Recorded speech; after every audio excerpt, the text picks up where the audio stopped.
Ladies and gentlemen, today we're talking about the seven most common regrets that I hear and that research has found that retirees have all the time near the end of their retirement. So hopefully for you, this video will be a preemptive strike so that you don't have to, at the end of your life, look back with regret. Now you can live a full life now by knowing what things to look out for and what things to make sure you include in your life. Now, if you're new here, so good to have you. My name is Dallin Haas. I'm a financial planner who serves federal employees every day, and I absolutely love it. So let's go ahead and dive right in. Number one, the first regret that people, as they get further into retirement that they say, why on earth did I work as long as I did? I should have retired earlier.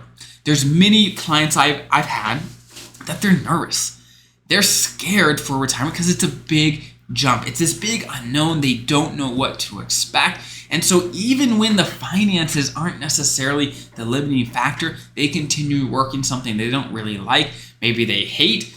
They don't like it for whatever reason. They continue working longer than they have to because they aren't sure, because they're scared.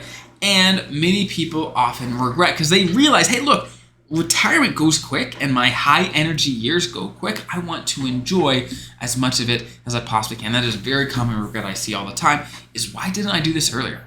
Why was I so scared? Why didn't I move forward with confidence, not knowing exactly how things were going to be, but at least moving forward with faith? Okay, that's number one.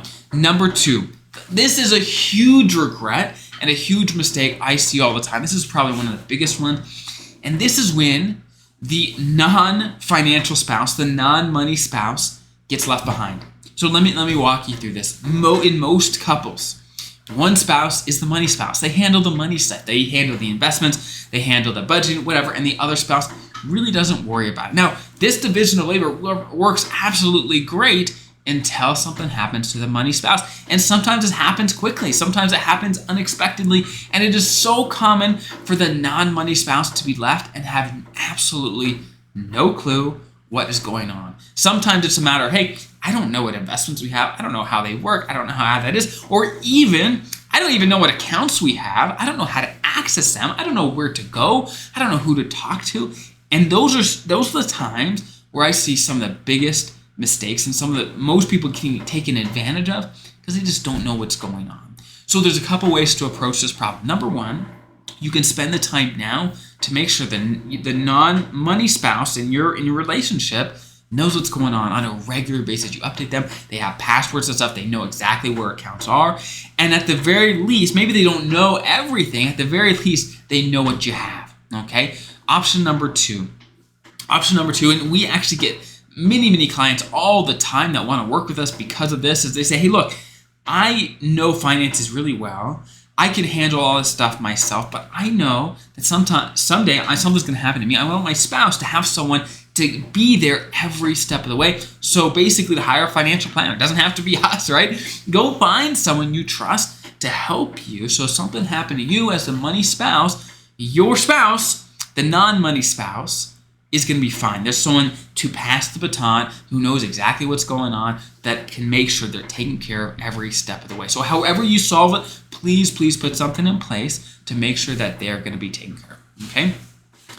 Now, number three, the third biggest regret I see all the time is there's extremes. Meaning, when people retire, they tend to go to one of the following extremes. Number one, some people at the beginning of retirement, they're painfully frugal. They don't want to spend anything. They're so scared, like, I don't want to run out of money. I'm not going to spend a dime. They're painfully frugal. I'm okay with frugal, but they take it to the extreme. And on the other side, some people are like, look, I've now got unfettered access to my TSP. I've been working all these years. It's time to enjoy. It's time to spend. It's time to splurge and enjoy my life, which I agree with the whole enjoy your life thing, but some people take it too far and they spend a ton of money early, which means their thrift savings plan, which means their investment accounts are lower for the rest of their life and they have a smaller base, so it's much harder to grow more money in retirement. And both of these extremes tend to regret it later. Those that don't spend money early, like, man, I wish I'd have done more things early in retirement. I wish I would have enjoyed some of this money I've worked hard to put away early in retirement. And the other side, like, look, I should have simplified things. I could have enjoyed my life, but just simplified it, made it less expensive so that I wouldn't have to stress as much about money later down the road, okay?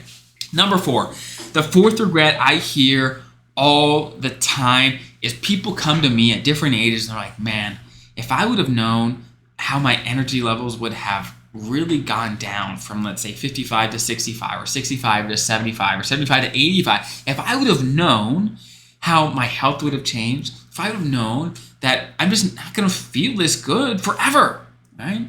That my energy is going to change over time, and what I feel like I want to do now, I may not feel like doing later. Many people come like, man, I wish I'd have done this trip. I wish I'd have done all the active things that I wanted to do when I had the energy, when I wanted to go and do, but now I just don't feel like it. I don't have the energy, right? For every stage of life, there's certain activities that match up with the energy levels, right? When you're young, it's so easy to do active things. As you get older, it gets harder and harder. But when you're older, there's other activities that line up with those energy levels a little bit better. So lining up your goals and the things you want to do in life with the periods of your life that it makes sense. Maybe the more slow-going activities you can push and do later when you have less energy. Maybe doing the go activities now, lining these up so you get everything in that you want to without messing it up, okay? The next regret I hear all the time is people look back and like, man, I wish I would have had a clearer picture of my money, of my financial life before I went into retirement. And I get this one because retirement can be a lot. There's so many moving parts. There's your investments, TSP, IRAs, maybe your spouse has a 401k, you've got your first pension, maybe the first supplement, Social Security, you've got your FEHB, you've got long-term care, you've got Social Security, you've got RMDs, you've got all of these moving pieces, taxes, and you're trying to get the most out of them. And it's a ton of work. It takes a ton of research to understand what you're doing on any of these things. And so most people, like, man, if I would have just known a few more things before I retired and we able to maximize some of these benefits, it would have been so much easier throughout my retirement. And again, there's a couple ways to approach it. Some people love this stuff. Some people want to research it. Some people want to hire a firm like us or another firm, right, that helps feds all the time, right? There's a couple different ways to approach it. But long story short, it's all about you being comfortable and having a clear picture, however you want to accomplish it, of your financial picture, so you have a plan on all these things, so you don't have to worry about, am I making the right decision? You'll know, hey, this is the one that makes sense for me, okay? Now, regret I think this is number 6, if I got that right. And number 6 is all about the other stuff, and this stuff I probably don't talk about enough. I'm a finance guy, so I talk about finances. But for you to have a successful retirement, money is critical, but if money is all you have in retirement, it sucks. Okay, retirement only is great when you have the finances to support great relationships, your passion projects, your adventures, all the things you love to do, spending time with your kids, your family, your friends, all the things you absolutely love to do. What is your plan for not just your finances, but your relationships? What is your plan to make it incredible? What's your plan to have the adventures of a lifetime? What is your plan to live the things you never had time to do? What's your plan to do all the things, right? What is your plan for all the other areas of life? What's your spiritual plan? What's your church plan? What's your friend plan? There's so many different things. What's your plan to make sure you get the most out of life? Because if you don't have a plan, you're probably going to default to what most people default to, which is watching TV for 4, 5, 6 hours a day and surfing the internet. And if you don't go into retirement with some intentionality, you will probably fall to the default like most people do. Okay, number 7. Number 7 is the regret, where people, as they get closer to the end of retirement, they're like, man, I wish I had a little more margin where I didn't have to worry about money as much, right? Because whether retired or not, stressing and having to watch every penny sucks. It's no fun.